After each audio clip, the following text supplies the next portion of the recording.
Mutton కీమాలో అల్లం వెల్లుల్లి లవంగా చెక్క నూరుతున్నానండి. ముందుగా నూనె వేడైంది, మటన్ వేస్తున్నాను. కీమా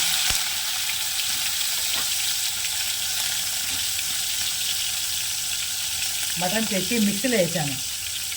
తర్వాత వీటిలో నీళ్ళు లేకుండా ఫ్రై అయిపోతుంది.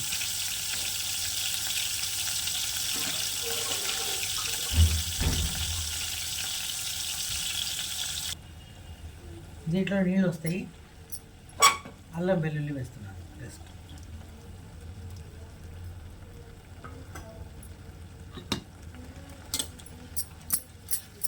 ఈ నీళ్ళతోనే ఉడికిపోతుంది.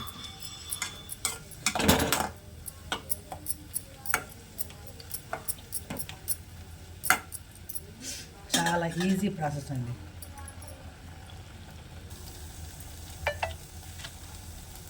దీన్ని సరిపడా ఉప్పు,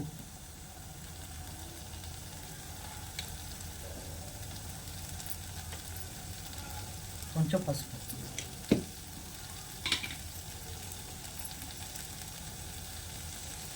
కారం,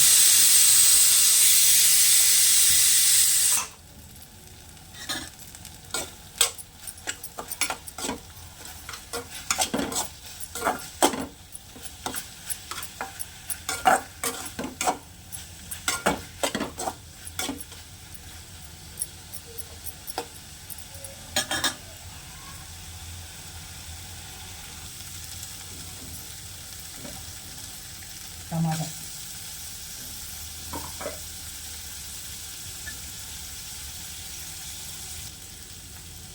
ఉడికిపోయిందండి. కొంచెం ఉప్పు తక్కువైతే ఉప్పు వేసాను. కొత్తిమీర వేద్దాం. చాలా సూపర్గా ఉంది, చాలా ఈజీ అండి. మీరు ఇలా చేసుకోండి. ఫ్రై మాంసం చేసి మిక్సీలో వేసేస్తే తొందరగా అయిపోతుంది. లైక్ చేయండి, షేర్ చేయండి. నా వీడియోస్ కోసం సబ్స్క్రైబ్ చేసుకోండి. Keema fry, mutton keema fry. దీంట్లో కొంచెం నిమ్మకాయ వేసుకుంటే సూపర్గా ఉంటుంది ఫ్రై. మీరు ట్రై చేయండి. Tasty mutton fry.